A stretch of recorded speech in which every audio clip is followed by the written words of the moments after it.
Hello everyone, कैसे हो आप सब। दोस्तों, pension fund regulatory and development authority में officer grade A assistant manager की बहुत सारी वैकेंसीज निकली है।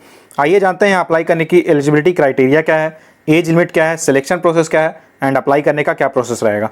लेकिन वीडियो शुरू होने से पहले अगर आप चैनल पर नए हो तो चैनल को सब्सक्राइब कर लेना एंड बेल आइकन प्रेस कर देना ताकि गवर्नमेंट जॉब से रिलेटेड सारी इन्फॉर्मेशन आपको टाइमली मिलती रहे। यहाँ असिस्टेंट मैनेजर की अलग अलग स्ट्रीम्स में वैकेंसी निकली हुई है। जनरल स्ट्रीम में वैकेंसी निकली है, एक्टुएरियल, देन फाइनेंस एंड अकाउंट्स में, इंफॉर्मेशन टेक्नोलॉजी में, ऑफिशियल लैंग्वेज राजभाषा में, देन रिसर्च इकोनॉमिक्स में एंड रिसर्च स्टैटिक्स स्ट्रीम में वैकेंसीज निकली हुई है।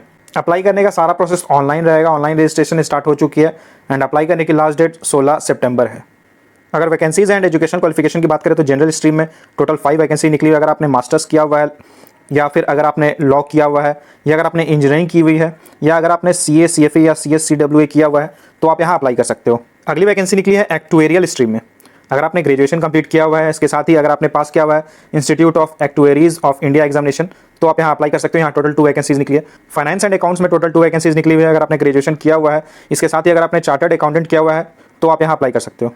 अगली वैकेंसी निकली हुई है इन्फॉर्मेशन टेक्नोलॉजी में। यहाँ टोटल 2 वैकेंसीज निकली है। अगर आपने इंजीनियरिंग की हुई है electrical, electronics and communications, IT या CS में, या फिर अगर आपने मास्टर्स किया हुआ है और इसके साथ ही आपके पास मिनिमम 2 इयर्स का एक्सपीरियंस है IT फील्ड में तो आप यहाँ अप्लाई कर सकते हो। अगली वैकेंसी निकली है ऑफिशियल लैंग्वेज राजभाषा में। यहाँ टोटल 1 वैकेंसी निकली हुई है। अगर आपने मास्टर्स किया हुआ है हिंदी में with English as one of the subjects, या फिर अगर आपने मास्टर्स किया हुआ है संस्कृत में या इंग्लिश या इकोनॉमिक्स या कॉमर्स में with Hindi as a subject तो आप यहाँ अप्लाई कर सकते हो। रिसर्च इकोनॉमिक्स में 1 वैकेंसी निकली हुई है। अगर आपने मास्टर्स किया हुआ है इकोनॉमिक्स में या इकोनोमेट्रिक्स में तो आप यहाँ अप्लाई कर सकते हो। रिसर्च स्टैटिस्टिक्स में भी 1 वैकेंसी निकली हुई है। अगर आपने मास्टर्स किया स्टैटिक्स में तो आप यहाँ अप्लाई कर सकते हो। यहाँ अप्लाई करने की अपर एज लिमिट 30 ईयर्स है और अगर आप कैटेगरी में आते हो तो आपको according to government rules age में रिलैक्सेशन मिलेगा।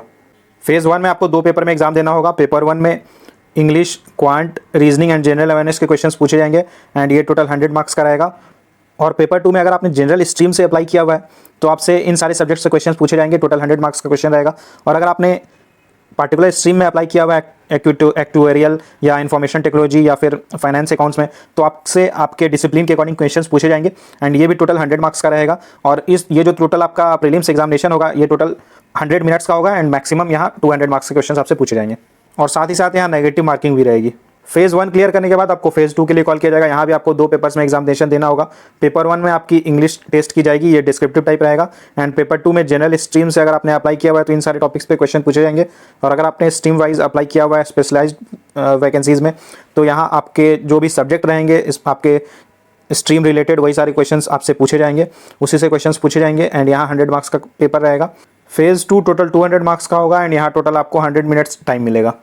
फेज़ 2 क्लियर करने के बाद आपको फेज़ 3 इंटरव्यू के लिए कॉल किया जाएगा एंड जो फाइनल मेरिट लिस्ट बनेगी उसमें 85% वेटेज आपके फेज़ 2 एग्जाम के मार्क्स का रहेगा एंड इंटरव्यू को 15% वेटेज दी जाएगी।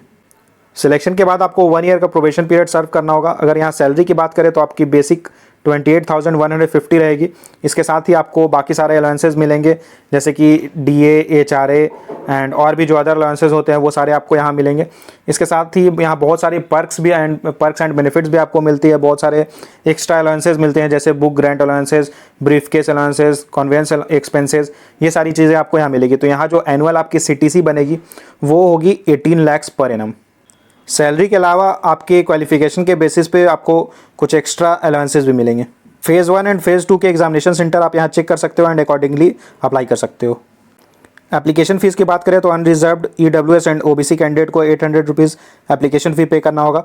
और अगर आप SC ST PWD या वुमेन कैंडिडेट हो तो आपको यहाँ कोई एप्लीकेशन फ़ी पे नहीं करना है। अप्लाई करने का सारा प्रोसेस ऑनलाइन रहेगा। आप डायरेक्टली PFRDA की ऑफिशियल वेबसाइट www.pfrda.org.in पर जाकर रजिस्टर कर सकते हो। ऑनलाइन रजिस्ट्रेशन स्टार्ट हो चुकी है एंड अप्लाई करने की लास्ट डेट 16 सितंबर है। दोस्तों, PFRDA की तरफ से बहुत ही बढ़िया अपॉर्चुनिटी आपके लिए निकली हुई है तो आप यहाँ अप्लाई जरूर करना। इस नोटिफिकेशन की लिंक मैंने डिस्क्रिप्शन बॉक्स में डाली हुई है तो आप वहाँ जाकर चेक कर सकते हो एंड अप्लाई कर सकते हो। इससे जुड़ा अगर आपका कोई भी सवाल हो तो आप मुझे कमेंट करके पूछ सकते हो और इसी तरह की गवर्नमेंट जॉब से रिलेटेड रेगुलर अपडेट्स पाने के लिए चैनल को सब्सक्राइब जरूर करें। Thank you.